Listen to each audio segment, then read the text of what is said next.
ভিড় সবসময় সেই রাস্তাই অনুসরণ করে যেই রাস্তা সোজা বলে মনে হয়, কিন্তু এর মানে সর্বদা এই নয় যে ভিড় সবসময় সঠিক রাস্তাই অনুসরণ করবে। নিজের রাস্তা নিজে খুঁজে বার করুন, কারণ আপনাকে আপনি নিজে ছাড়া আর অত ভালোভাবে কেউ চেনে না। ব্যর্থতা মানে হচ্ছেই ব্যর্থতা। কেন হয়েছে, কার কারণে হয়েছে সেগুলো কেউ জানতে চাইবে না। তুমি ব্যর্থ হলে তার যন্ত্রণা তোমাকে একদম একাকী সইতে হবে। কেউ তোমার পাশে এসে দাঁড়াবে না। তাই কখনো অজুহাত বানাবে না, অন্যদের সুযোগ দেবে না তোমার জীবনটাকে নিয়ন্ত্রণ করার। জিততে তোমাকেই হবে। মন অনেক কিছুই চাইবে, কিন্তু তা বিবেক দিয়ে বিচার করবে। তাহলেই তুমি বুঝবে কোনটা তোমার করা উচিত আর কোনটা করা উচিত না। অতীতের সাফল্য হয়তো তোমাকে ভবিষ্যতের ব্যর্থতার দিকে নিয়ে যাবে, কিন্তু তুমি যদি প্রতিটি ব্যর্থতা থেকে শিক্ষা নিতে পারো, তবে দিন শেষে তুমি একজন সফল হবে। অন্যের সাফল্যর বদলে অন্যের ভুল থেকে শেখার চেষ্টা করো। বেশিরভাগ মানুষ মোটামুটি একই রকম কারণে ব্যর্থ হয়। অন্যদিকে সফল হওয়ার অনেক কারণ থাকতে পারে। সত্যিকার আশা হলো হতাশার মাঝে আশা করতে পারার ক্ষমতা। যখন সব কিছু ভালো চলছে তখন আশা এমনিতেই আসে, কিন্তু খারাপ অবস্থায় আশা করতে পারলেই আশার আসল ক্ষমতা টের পাওয়া যায়। সাফল্য অর্জন করা আর সফল হওয়া এক নয়। সুবিধা পেলে অনেককেই সফল হতে পারে, অনেককে জোর করে সফল বানানো হয়, কিন্তু যে নিজের চেষ্টা আর পরিশ্রম দিয়ে সফল হয় সেই প্রকৃতি সাফল্য অর্জন করে। 3 জনের নিকট কখনো গোপন কথা বলবে না। স্ত্রীলোক, জ্ঞানহীন, মূর্খ, শত্রু। প্রতিটা মানুষ তার নিজের কাছে নির্ভুল, আর জন্যেই মানুষ ভুল করে। কারণ ভুলকে নির্ভুল ভেবেই মানুষ সবচেয়ে বড় ভুল করে থাকে। যার যেটা নেই সে কখনোই সেটার মূল্য বোঝে না।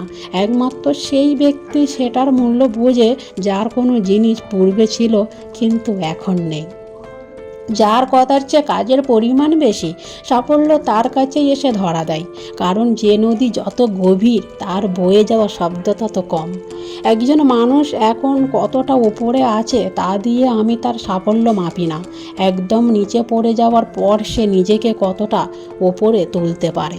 সাফল্যের মূল হলো হাতের কাজের প্রতি ভালোবাসা আর কঠোর পরিশ্রম, সেই সাথে জয় পরাজয় ভুলে নিজের পুরো সামর্থ্য বিলিয়ে দেওয়া।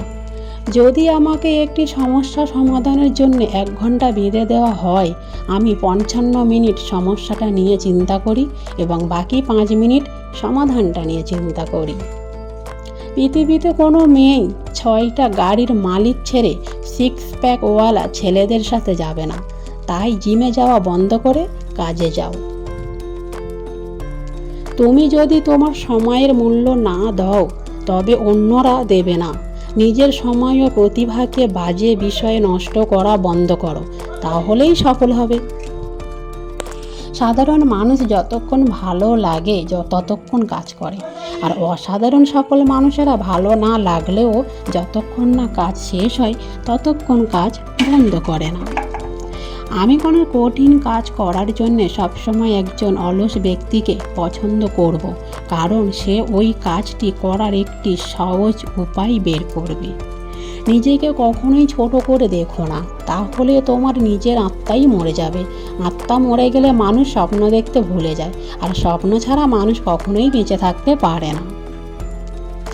1000 বার বল জাগল করাটাই স্কিল না, প্র্যাকটিস করলে যে কেউ করতে পারবে, তারপর সার্কাসেও কাজ করতে পারবে।